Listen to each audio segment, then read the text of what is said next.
That would be me. Look who we're hanging with. Jason David Frank. Boom shakalaka. Please do not change channel.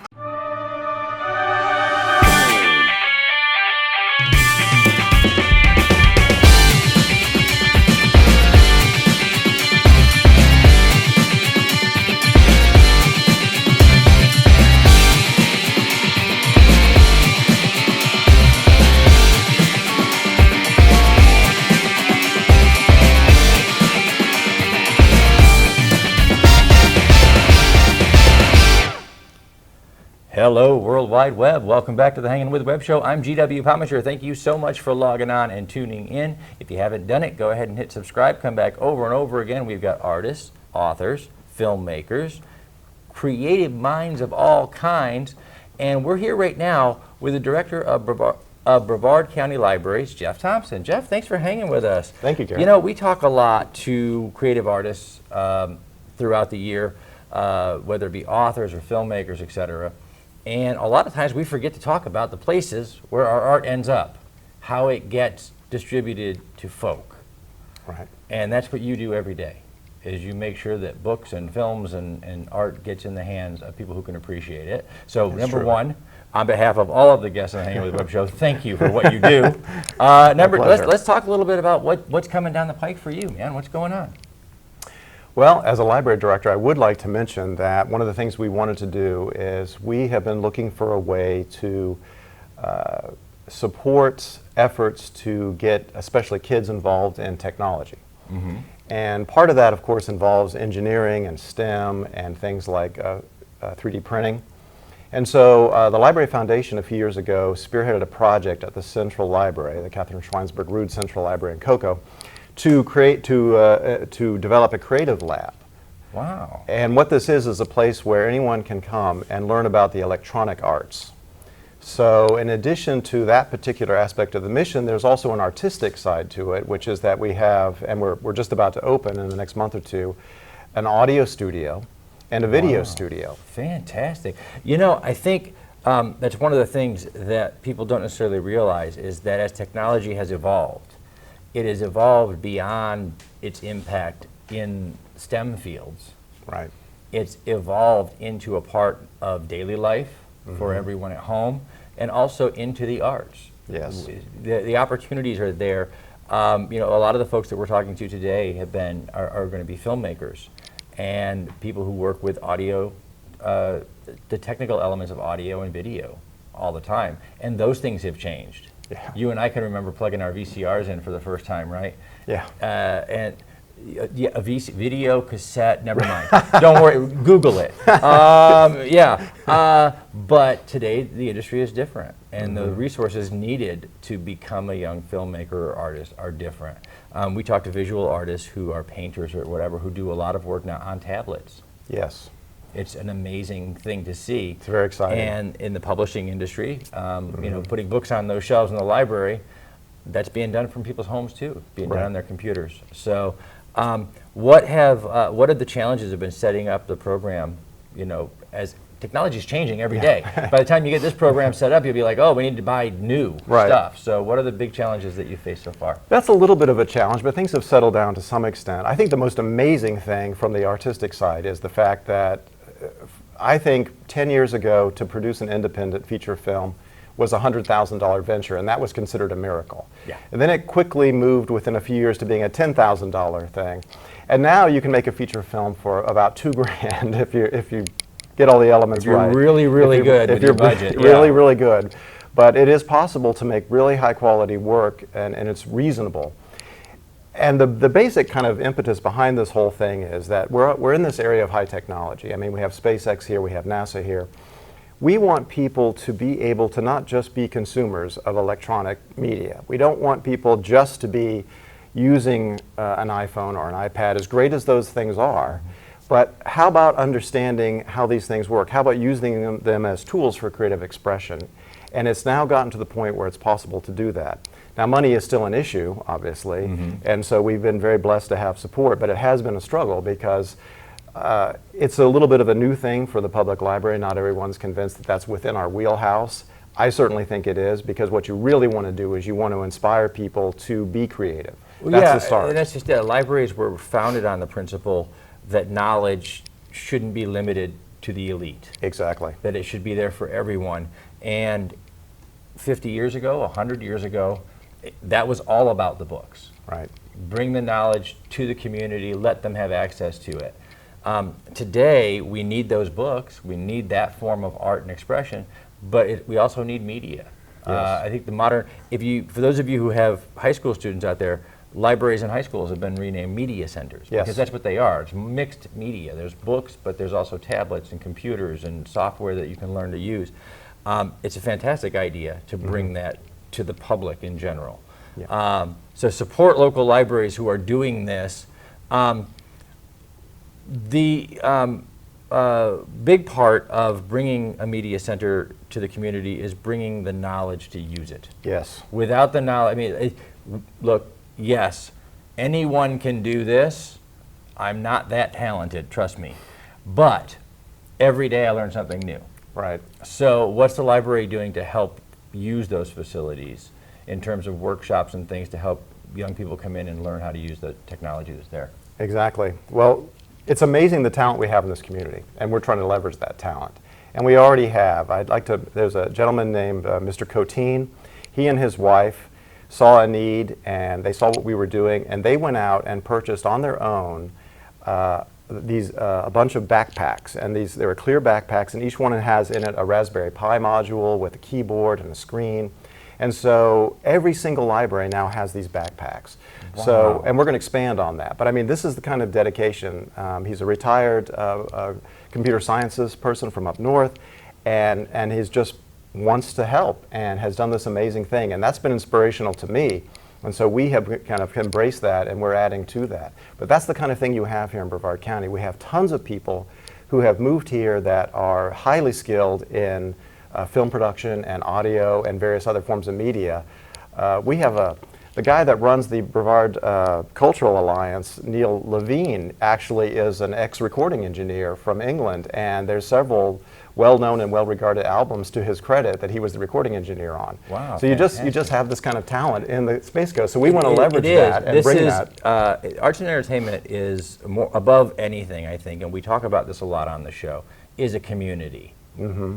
And being able to take that knowledge and that experience, in some case decades of knowledge and experience, and bring that into a local community and give young people and new artists a chance to learn from someone else's mistakes. I mean, let's face it, Right. If it wasn't for all of the mistakes that were made beforehand, none of us would be able to do what we do now, because there would be no manuals and no books and nothing written to tell us what to do. And this is a fantastic area. Central Florida is an amazingly, it never ceases to amaze me. We went to the Melbourne Independent Film Festival last year to see all of the filmmakers that were here locally. And of course, those that come from all over the world to come here. Right. Who knew? I've lived here since I was like 14. Aside from the Creative Lab, what other art projects are coming up that you've collaborated on here with the libraries? I know you've got a lot of things, Yeah. in the works over there. So Yeah, the Creative Lab is new, so we are just getting into that. You know, so it's a bright future. There's not a lot of a track record I can talk about, but we're always doing programs that have to do with the arts, and we're trying to expand on that. So, but we have artists who come in and do painting classes. We have just all kinds of adult classes for artists. We have classical musicians who come and perform. We'd like to give this wide variety of arts experience to people, and not just something from television, but something they can come and experience for themselves. it is. What's really interesting is I think a lot of people kind of get pigeonholed in their mind as to what a library is, Right. or isn't. And we can all remember looking at the grand libraries of old from big cities, and just stacks after stacks. My first library card, I remember walking in, and I was in upstate New York in one of those old Roman style buildings, and I was in awe, of the just the stacks of books. But today's library is so much more. Right. And so if you guys don't know about it, check out your local libraries. Look into the programs that are out there. Support these programs, because libraries are about bringing knowledge to everyone. And if you don't have a library card, what's wrong with you? Go get one. Go get one. That's They're right. free. Really? Where else can you walk into a building that's going to give you all these resources for free? It's a remarkable thing.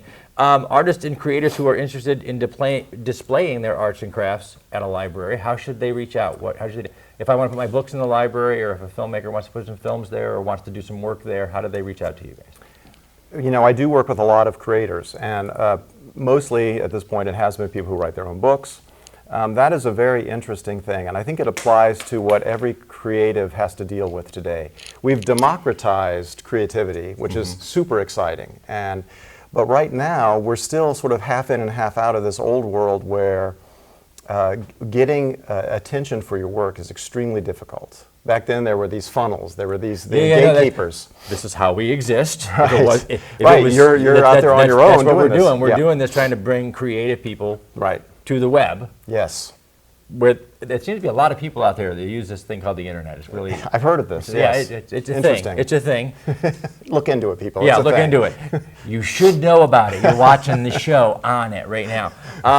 Yeah, and so you know, it is as the paradigm shifts. Distribution model shift, et cetera. Right. So, I mean, I imagine there used to be a fairly easy way to get a hold of written content or, content from a library. Now you have, there are 24 local authors that I know of, off the top of my head, that are right here in Brevard. Right. That, wouldn't have the foggiest how to get a hold of you at the library. Which is really weird considering the libraries where it's a big house, they put books in it. They have for a long time. Well, there are several artist organizations. There's some writers organizations out there that can be helpful. I have wrestled with this a great deal because I've known and read the work of some really superior artists that live among us, but they're not getting the attention that they deserve. Their work isn't getting the attention it deserves. I am working to try to do my part to sort of help that, but it is quite an uphill battle. We have done programs sometimes with, like a person writes a book and it's a very good book. And then if you do, like, say, a book talk program, people may or may not come because they haven't heard of this person yet. And so I think that one of the greatest challenges is how do we address that? How do we get people to sample the unknown and to delve into it? And so we've got some ideas, and one of those is we do have a library foundation that went out of business last year, but we're going to revive it. And one of the things that it did is it had something called the Patrick D. Smith Award, which, again, if you can create some awards program, I think that's one of the ways. Like filmmakers, they want to go. Draws in the creators to participate, and Right. at the same time, it draws the audience to see who won. This is an award-winning. It's an award-winning. I love that. If anybody wants to give any of my books an award or the show, it's always a good thing. We're good with that. I love those little laurels in the corner. They're pretty cool. You're also a filmmaker, I understand. That's what they say. That's what they say about me too. Doesn't mean it's true. Just saying. It says a lot of things on the bonjour. It says a lot of things on the internet. So tell us about your work as a Guten filmmaker. Tag. Yeah. Yes. I've always wanted to be a filmmaker, but I never really had the means or the ability, and of course the cost was extremely prohibitive. So when this little thing called the DSLR came out, I was so excited. Yes. Because I finally had the possibility of making a film. And what's great about the democratization of this is I got to make a film I wanted to make. And I wanted to do what, in the old school way of looking at things would be called an art film. But to me, it was just a film I wanted to make. Now, for those of you on the internet that aren't familiar, an art film is a film that we love as filmmakers. But it has no audience. Generally speaking, none of you are going to see it, but if you do, appreciate the work that went into it, because it is a passion project for the artist. Right. Exactly. And so, but that is the freedom too. You're not necessarily, you don't have to make a film that's going to be a commercial project necessarily. And I encourage that sort of thinking. But anyway, yes, a few years ago I did make a film. It was a very personal film. My father is a retired attorney who lives in his own orange grove up in Scottsmore. And my grandmother began to get Alzheimer's, and he brought her to live with him in the orange grove. So he took care of her until she died. And it's a very, very beautiful place. It's an old grove with a lot of palm trees, and it just is so emblematic of where we live, of Florida. It's extremely beautiful. And what he was doing was extremely beautiful. So I took a piece of music. I wanted a piece of music that was about Florida. I was trying to do something about Florida. This was also at the height or the depths of our economic catastrophe back in 2009 and 10. I wanted to do a film that would show the beauty of Florida and the beauty of what he was doing for his mother. And so I found a piece of music called the Florida Suite, which I'd never heard of. And there's not a lot of music written about Florida. This is a classical piece. This is by Frederick Delia. Awesome. An absolutely gorgeous 41-minute composition about Florida that's just beautiful. So I decided, as my first film, I would use this music as the structure. So it's a 4-part film, completely to the music. You could say it's a music video. That's fantastic. But I really set myself the goal of trying to tell this story mostly through images and music, and that's what I did. And I mean, it won a couple of awards. It's reasonably well regarded, but again, it's a bit of an underground project. So if you want to be really cool and find out what's going on in the underground, check out the Florida Suite. Check out the Florida Suite. That's right. We're going to make it really easy for you. We're going to put links down below so that you could find out more about the libraries and the work that they're doing to bring technology and the arts together.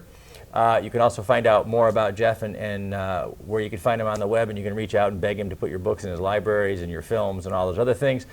We have to wrap it up, so as we do that, we want to say thank you to our partners and our friends at Famous Faces and Funny, Space Coast Comics, Something Unique Magazine, of course, Off the Chain Radio with author Yvonne Mason, Krypton Radio, our friends at Asylum Convention Entertainment Services, our great new friends here at Brevard Film and Talent who have invited us in today to spend a day talking to filmmakers and creative minds of all kinds. Subscribe, log on, tune in, and see who we're hanging with next. Thank you so much, Jeff. Thank you, Garrett. Appreciate it. Really